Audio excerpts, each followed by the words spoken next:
غزہ اور لبنان میں فوری اور غیر مشروط جنگ بندی کی جائے، دنیا فلسطینیوں کو نسل کشی رکوائے۔ مسلم ممالک کا اسرائیل کو لگام ڈالنے کا مطالبہ۔ ریاض میں عرب اسلامی غیر معمولی سربراہی اجلاس کا اعلامیہ جاری کر دیا گیا ہے۔ شرکاء نے زور دیا ہے کہ اقوام متحدہ اسرائیل کو اشتعال انگیز پالیسیز سے روکنے کے لیے اقدامات کرے۔ اسرائیل کو ہتھیاروں کی برآمدات روک کر ترسیل پر پابندی لگائی جائے۔ سلامتی کونسل میں اسرائیلی رکنیت کو معطل کرنے کے لیے عالمی برادری کو بھی آمادہ کیا جائے۔ اجلاس کے شرکاء نے فلسطینی ریاست سے متعلق آگاہی مہم چلانے کی ضرورت پر زور دیا۔ فلسطینی عوام کے آزادی کے حق اور خود مختار ریاست کی حمایت بھی کی۔ اسرائیل کو لگام ڈالی جائے، غزہ اور لبنان میں فوری اور غیر مشروط طور پر جنگ رکوائی جائے۔ مسلم ممالک کا عالمی برادری سے مطالبہ۔ اقوام متحدہ پر زور دیا کہ اسرائیل کو اشتعال انگیز پالیسیوں سے روکا جائے۔ ریاض میں عرب اسلامی غیر معمولی سربراہی اجلاس میں اسرائیلی جارحیت کی شدید الفاظ میں مذمت کی گئی۔ اعلامیہ کے مطابق شرکاء نے کہا اسرائیل بھوک اور فاقہ کشی کو ہتھیار کے طور پر استعمال کر رہا ہے۔ اقوام متحدہ میں اسرائیلی رکنیت کو معطل کرنے کے لیے عالمی برادری کو آمادہ کیا جائے۔ عالمی برادری اسرائیل کو ہتھیاروں کی برآمدات روکنے اور ترسیل پر پابندی لگائے۔ اجلاس کے شرکاء نے فلسطینی ریاست سے متعلق آگاہی مہم چلانے کی ضرورت پر زور دیا۔ کانفرنس کے شرکاء نے فلسطینی عوام کی آزادی کے حق اور خود مختار ریاست کی حمایت کی اور کہا فلسطین سے متعلق اقوام متحدہ کی قراردادوں پر فوری عمل کیا جائے۔ عالمی برادری کو امن و استحکام کے لیے کردار ادا کرنا ہوگا۔ سعودی ولی عہد محمد بن سلمان کا عرب اسلامک سربراہان کے غیر معمولی اجلاس سے خطاب۔ غزہ میں اسرائیلی جارحیت فوری روکنے کا مطالبہ کیا۔ فلسطینی صدر محمود عباس نے اقوام متحدہ سے اسرائیل کی رکنیت معطل کرنے کا مطالبہ کر دیا۔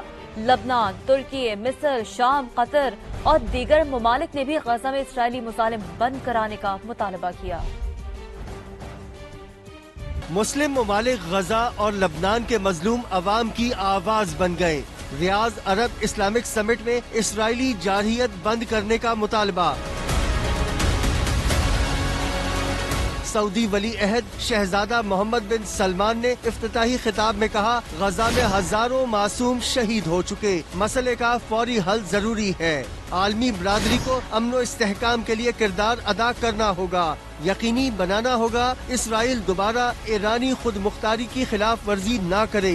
سعودی ولی عہد نے خود مختار فلسطینی ریاست کے قیام کی مکمل حمایت کا اعادہ کیا اور اسرائیل کی مسجد اقصی کے تقدس کی پامالی اور بے حرمتی کی شدید الفاظ میں مذمت کی۔ فلسطینی صدر محمود عباس نے خطاب میں اقوام متحدہ سے اسرائیلی رکنیت معطل کرنے کا مطالبہ کیا۔ لبنانی وزیر اعظم نجیب میقاتی نے کہا اسرائیل لبنان پر حملوں میں جنیوا کنونشن کی خلاف ورزی کر رہا ہے، اسے روکا جائے، عالمی برادری ہماری مدد کرے۔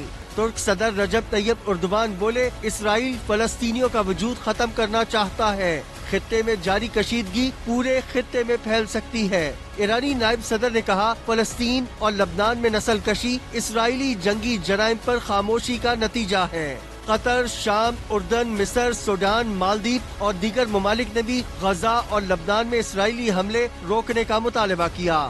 صرف مذمتوں سے کام نہیں چلے گا، عملی اقدامات بھی کرنا ہوں گے۔ وزیر اعظم میاں شہباز شریف کا عرب اسلامی سربراہی اجلاس میں واضح پیغام۔ غزہ میں فوری اور غیر مشروط جنگ بندی کا مطالبہ کر دیا۔ یہ بھی کہا کہ اسرائیل کو جنگی جرائم پر کٹہرے میں کھڑا کیا جائے، آزاد فلسطینی ریاست قائم کی جائے جس کا دارالحکومت القدس ہو۔